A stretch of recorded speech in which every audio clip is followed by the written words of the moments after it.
Twongeye kubasuhuza kandi tubahaye ikaze kuri Tinyuka TV aho muherereye hose mu mpande enye zigize iyi si dutuyeho, baba bari iburasirazuba, abari iburengerazuba, abari mu majyepfo ndetse n'abari mu majyaruguru y'iyi si dutuyeho. Turabasuhuje kandi tubahaye ikaze. Turabasaba gukomeza kudushyigikira ukora subscribe niba utarayikora, ugakora like ukabikunda ndetse ugakora share ukabisangiza abandi muri groupe zose ubamo, cyangwa se niyo wapostinga kuri status ya WhatsApp nabyo biremewe. Ndetse ntibibagirwe no kudusigira igitekerezo muri comment kubw'ibyo dukora, uburyo ki dushobora kuba twakomeza kugenda turushaho kubikora neza, bikagenda binogera buri bantu bose kandi bakakomeza kubikunda kurushaho. Tugiye kwibanda cyane ku buzima kuri iyi video. Ubuzima ni ingenzi. Ubuzima nicyo kintu cya mbere. Niba utameze neza kubw'impamvu runaka, turagukomeje kandi isengesho niryo nyamukuru. Ushobora kwisunga umuremyi wa byose, umuremyi w'ijuru n'isi, ukamubwira ibikuremereye kandi akagusubiza. Nkuko twagiye tubibasezeranya muri video zacu zagiye zibanza, twagiye tubabwira yuko tugenda tubanyurizaho n'ibijyanye n'ubuzima.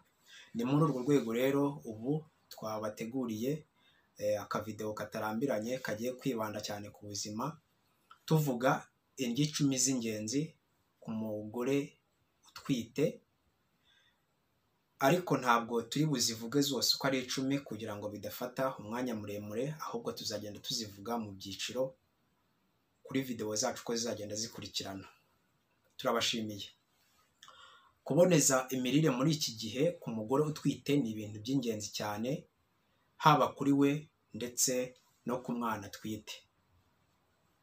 Iki gihe haba hakenewe ibiribwa by'inyongera bikungahaye cyane kuri vitamine n'imyunyungugu. Ni mu gihe kuko aba agomba kubungabunga ubuzima bw'abantu babiri icyarimwe, ubwe bwite ndetse n'ubw'umwana atwite. Ubusanzwe umuntu wese aba agomba kuboneza imirire ye ndetse akarya indyo yuzuye igizwe n'ibitera imbaraga, ibyubaka umubiri ndetse n'ibirinda indwara.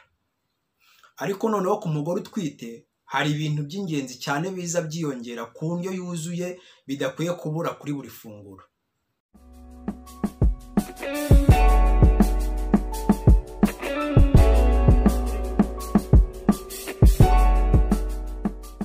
Niba rero utwite cyangwa ubiteganya, hano twaguteguriye ibiribwa by'ingenzi umugore utwite agomba kurya cyane kurenza ibindi. Byose birashoboka ko bidashobora kubonekera icyarimwe, ariko nibura hakagira ibiboneka kuri buri funguro ry'umugore utwite. Ibyo kurya by'ingenzi ku mugore utwite, icya mbere twabateguriye ni amagi.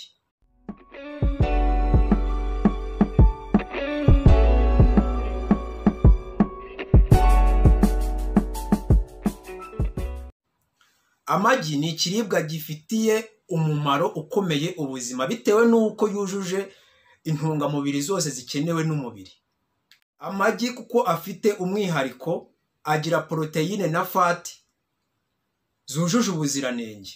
Akungahaye kuri chlorine ifasha muri byinshi mu mubiri, harimo no gufasha ubwonko bw'umwana kuba bwubakitse ndetse bukomeye, ikanarinda indwara zifata urutirigongo nka nero T.B.T defect.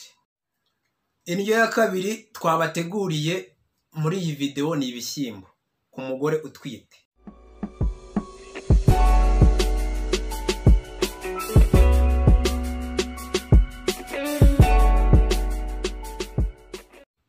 Ibishyimbo abenshi turabirya, ibishyimbo nta muntu utabizi.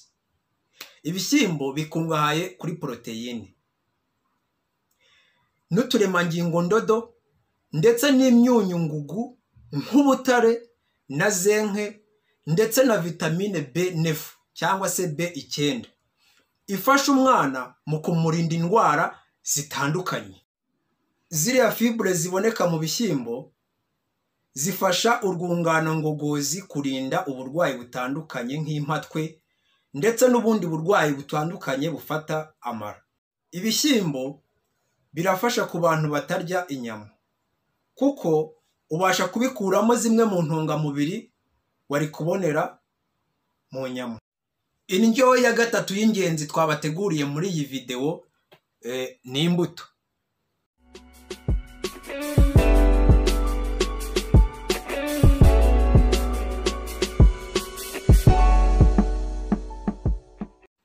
Kurya imbuto z'amoko anyuranye zaba izitukura, iz'umuhondo, iza oranje n'izindi bizaha umubiri wawe n'uw'umwana utwite intungamubiri zinyuranye. Muri zo twavuga vitamine hafi ya zose uretse B12 iba mu bikomoka ku matungo gusa, imyunyu ngugu n'ibindi umubiri ukeneye. Ubushakashatsi bwagaragaje ko kurya imbuto zinyuranye mu gihembwe cya nyuma utwite bituma umwana uri mu nda amenya icyanga cyazo, bityo mu gihe azaba ageze mu gihe cyo gufata inyunganirabere, muri cya gihe umwana aba atangiye gufata icyo kurya amaze amezi 6 avutse, nuzatangira kumugaburira imbuto bitewe n'uko azaba yaramaze kumenya icyanga cyazo, azaba yarumvisha icyanga cyazo akiri mu nda y'umubyeyi, bityo azagenda zirya afite apeti. Kumugaburira ntabwo rwose ibintu by'imbuto azaba ari utuntu twe. Wasura urubuga rwitwa umutihealth.com, ibyo rwose wabisangaho, ubwo bushakashatsi bwose wabusangaho. Indyo ya kane twabateguriye ni impeke zuzuye.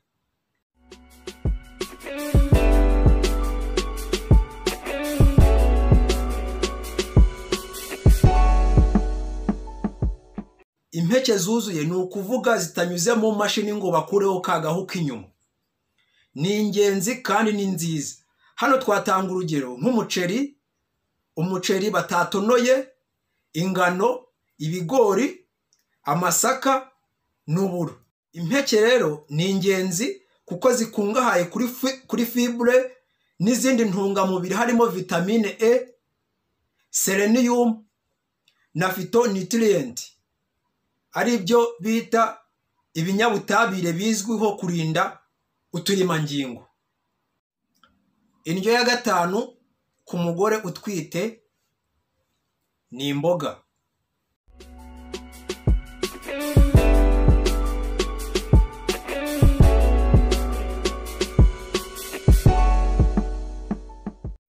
Imboga by'umwihariko zifite ibara ry'icyatsi kibisi ni ibiribwa ntagereranwa ku bagore batwite kubera intungamubiri zibonekamo zifite ubushobozi bwo kurinda indwara zitandukanye. Ikindi kandi izi mboga ni isoko nziza ya vitamine A, vitamine B9, vitamine C na vitamine K n'intungamubiri zitandukanye. Ibyo byose bifasha ubuzima bw'umwana ndetse n'ubw'umubyeyi nyirizina. Munyemerere mbashimire uko twabanye kuri iyi video y'indyo 5 z'ingenzi ku mugore utwite. Mbashishikariza gukomeza kubana natwe kuko hari izindi ndyo 5 zisigaye inyuma tuzaba muri video yacu itaha, kandi mbashishikariza gukomeza gukora subscribe ku muntu utarayikora. Uwamaze gukora subscribe akore like, akore na share, abisangiza abandi kugira ngo tujye dukomeza kubana kuri Tinyuka TV. Ndabashimiye.